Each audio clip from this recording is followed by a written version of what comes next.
अच्छा भाई, chapter number 4 चल रहा हमारा पी ब्लॉक एलिमेंट्स, ठीक है। तो आज हम लोग की कुछ शॉर्ट नोट रह गए थे, वो करने के लिए आ रहे हैं। तो इनिशियली हमारे पास जो हमने शॉर्ट नोट कर लिए हैं वो तो कर लिए हैं। अब स्टार्ट करने आ रहे हैं एलम। देखिए initially first one short note आएगा एलम का, तो स्टार्टिंग कहां से करनी है हमें, एक डेफिनेशन से। तो एलम क्या होता है भाई? Alum is the series of double sulphate of monovalent and trivalent cation with 24 water of crystallisation. तो इसका मतलब पहली बात, एलम क्या है? Double salt. अगर हम दो सॉल्ट को for example potassium sulphate, aluminium sulphate, इन दोनों को वाटर में डाल के सॉल्युबल करवाएं और वो हीट देगा, एवोपरेशन करवाएं, तो एग्जैक्टली इस डबल सॉल्ट के साथ exactly 24 water of crystallization attach हो जाएंगे। जो चीज बनेगी नाम क्या देंगे उसका हम लोग? एलम। तो इनिशियल फर्स्ट डेफिनेशन ये हो गई, ये डबल सल्फेट की ऐसी सीरीज होती है जो कंसिस्ट होती है मोनोवैलेंट और ट्राइवैलेंट कैटाइन पर, साथ साथ इसमें 24 वाटर ऑफ क्रिस्टलाइजेशन पाए जाते हैं। अब यहां पर मोनोवैलेंट कैटाइन क्या क्या हो सकते हैं? Monovalent cation it means that contain +1 charge, may be sodium, potassium और ammonium etcetera. Trivalent cation contain tripositive charge, aluminium ion, iron ion with ferric और क्रोमियम आयन। तो यहां पर डेफिनेशन के साथ जनरल फॉर्मूला अप्लाई कर दिया है, M2SO4 T2SO4 thrice 24H2। तो इनिशियल डेफिनेशन हो गई, सेकंड क्या हो गया? General formula. अब असल में अगर देखा जाए सारे एलम एलम नहीं होते, या सारे एलम पोटैश एलम नहीं होते, इसके कुछ स्टैंडर्ड रूल होते हैं नेम में लिखने के। तो इसका मतलब सिंपल क्या होता है, इसका नोमेनक्लेचर होता है। नोमेनक्लेचर क्या होता है? एक स्टैंडर्ड मेथड होता है जिसके जरिए हम किसी भी कंपाउंड को उसका स्टैंडर्ड नेम देते हैं। जिस तरह हम लोगों ने पढ़ा IUPAC ऑर्गेनिक के लिए, तो Indian national union of pure and applied chemistry के तहत ऑर्गेनिक या इनऑर्गेनिक कॉम्प्लेक्सेस के नाम का रूल होता है। इसी तरीके से अगर एलम मौजूद है, ये सारे हमें एलम की एग्जांपल नजर आ रही है, ये सारे के सारे डबल सल्फेट है विद मोनोवैलेंट ट्राइवैलेंट कैटाइन और सबके साथ 24 वाटर ऑफ क्रिस्टलाइजेशन है। लेकिन ये सारे के सारे एलम एलम नहीं, पोटैश एलम नहीं है। इसका मतलब पहली बात, अब जो ये सारे एलम तो हैं, लेकिन नेम ऑफ एलम किस लिहाज से देते हैं? नेम ऑफ एलम देते हैं या तो हम with respect to monovalent cation, या तो देंगे with respect to trivalent cation, मतलब आखिर में लिख देंगे एलम। अब विद रिस्पेक्ट टू मोनोवैलेंट कब देंगे, विद रिस्पेक्ट टू ट्राइवैलेंट कब देंगे? अब एलम के अंदर एक ही समय कॉमन वर्ड नजर आ रहा है, एल्यूमिनियम, ठीक है। तो यहां पर दो कंडीशंस हैं कि या तो एल्यूमिनियम प्रेजेंट होगा या तो एल्यूमिनियम एब्सेंट होगा। हम इस बहुत सारे कंपाउंड्स हैं, ये लिखे हुए हैं एलम के फॉर्मूले, इसके अंदर कहीं पर एल्यूमिनियम है और कहीं पर एल्यूमिनियम नहीं है। तो सिंपल फर्स्ट रूल क्या है?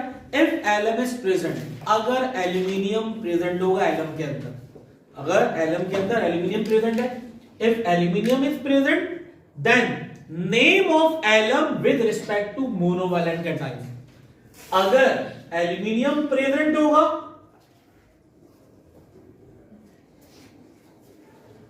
तो नेम होगा with respect to monovalent cation. मतलब अगर देखते हैं आप एग्जांपल्स के अंदर, फर्स्ट वाले में एल्यूमिनियम प्रेजेंट है तो ये एलम तो है, लेकिन नेम देंगे with respect to monovalent cation, that is potash alum. If aluminium is present then name of alum with respect to monovalent cation, potash alum। अपने एग्जांपल के ऊपर आते हैं। अब देखें फोर्थ के अंदर एल्यूमिनियम प्रेजेंट है, अगर एल्यूमिनियम प्रेजेंट होगा तो नेम ऑफ एलम क्या होगा? With respect to monovalent cation. तो फर्स्ट में पोटैश एलम, फोर्थ में अमोनो एलम। लेकिन बाकी एग्जांपल्स देख रहे हैं उसके अंदर एल्यूमिनियम क्या? एब्सेंट। सेकंड, इफ एल्यूमिनियम या एल्यूमिनियम आयन इज एब्सेंट, अगर एलम के अंदर एल्यूमिनियम एब्सेंट है, एल्यूमिनियम नहीं है, तो name of alum with respect to trivalent cation. तो सेकंड एग्जांपल के अंदर एल्यूमिनियम नहीं है। जब एल्यूमिनियम नहीं है तो हम पॉजिटिव आयन की तरफ मूव नहीं करेंगे, जो भी ट्राइवैलेंट कैटाइन लिखा होगा उसको नाम दे देंगे। यानी कि पहले में एल्यूमिनियम प्रेजेंट था, नेम दिया with respect to monovalent, that is potash alum. Second के अंदर एल्यूमिनियम एब्सेंट है, जब एल्यूमिनियम एब्सेंट है आगे मूव करने की जरूरत नहीं है, उसी की जगह पर एल्यूमिनियम की जगह पर जो एलिमेंट होगा विद रिस्पेक्ट टू नेम दे देंगे, तो ये क्या बन गया? Chrome alum. अब इसके बाद नेक्स्ट आते हैं, अब यहां देख रहे हैं कि एल्यूमिनियम प्रेजेंट है, इट मींस दैट मोनोवैलेंट पढ़ चुके हैं हम। नेक्स्ट सेकंड लास्ट में एल्यूमिनियम एब्सेंट, जब एल्यूमिनियम एब्सेंट तो अब ये अमोनो एलम नहीं होगा, अब होगा with respect to trivalent, that is ferric alum. अब लास्ट वन एल्यूमिनियम यहां भी एब्सेंट है, तो यहां पर भी क्या होगा, क्रोम एलम। तो इसका मतलब यहां पर स्टैंडर्ड नेमिंग या नॉमेनक्लेचर ऑफ एलम लिखने के दो तरीके हैं, या तो एल्यूमिनियम प्रेजेंट होगा या तो एल्यूमिनियम एब्सेंट होगा। If aluminium is present, the name of alum with respect to monovalent cation, आसान सी बात है, एलम मौजूद है, आप मूव करिए मोनोवैलेंट cation की तरफ। अगर एलम एब्सेंट है, एल्यूमिनियम एब्सेंट है एलम के अंदर, कहां मूव कर आएंगे हम, ट्राइवैलेंट cation की तरफ। तो यहां पर potash alum, chrome alum, ammonia alum और हमारे पास पोटैश एलम के बहुत से फॉर्मूले। अगर आपसे बोला जाए कि आप लोगों ने ये रूल्स पढ़ लिए हैं तो किसी भी लिथो एलम का नाम लिखें। अब देखिए आसान सी बात क्या होगी कि पूरा फॉर्मूला रट्टा मारने की जरूरत नहीं है, ज्यादातर लोगों को फॉर्मूला किसका रटा होता है, पोटैश एलम का। तो हमें पोटैश एलम का फॉर्मूला क्या याद है, A2SO4 dot Al2SO4 thrice dot 24H2O। तो इसका मतलब ये क्या है, पोटैश एलम। अब जिसको रूल्स मालूम भी थे या जिसको रूल्स मालूम नहीं थे उसको पोटैश एलम का फॉर्मूला याद था, K2SO4 dot Al2SO4 thrice dot 24H2O। अगर एल्यूमिनियम प्रेजेंट होगा तो नेम दे रहे हैं विद रिस्पेक्ट टू मोनोवैलेंट।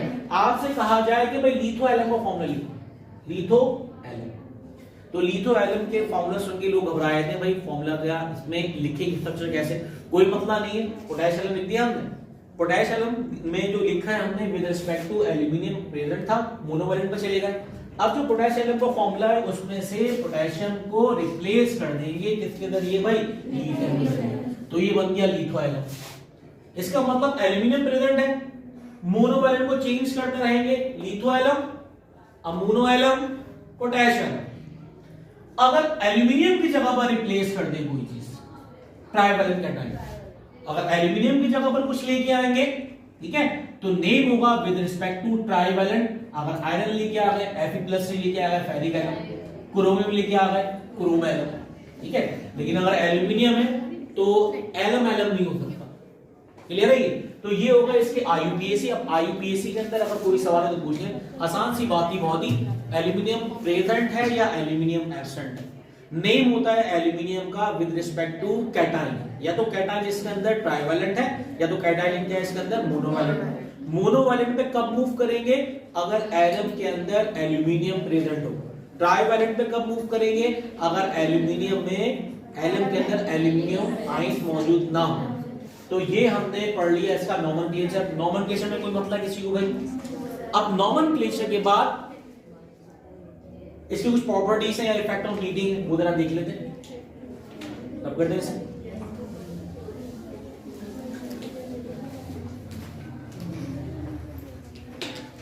अब देखिए प्रिपरेशन, जिस तरह पहले बताया जा चुका है कि प्रिपरेशन बहुत ही आसान सी बात है कि alum is a double salt. Double salt का मतलब हमारे पास दो सॉल्ट हैं, दो सल्फेट है, एक मोनोवैलेंट का sulphate that is potassium sulphate, दूसरा ट्राइवैलेंट का sulphate that is Al2SO4 thrice aluminium sulphate. Equimolar quantity, equimolar quantity का मतलब क्या होता है, सेम क्वांटिटी, 1 मोल 1 मोल 2 मोल 2 मोल, 1 ग्राम 1 ग्राम 2 ग्राम 2 ग्राम।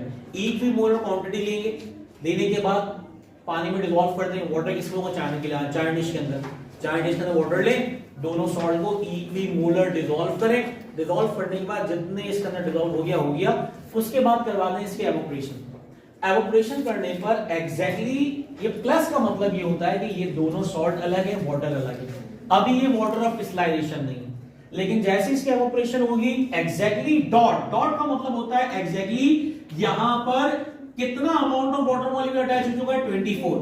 तो ये कहलाएगा वाटर ऑफ क्रिस्टलाइजेशन।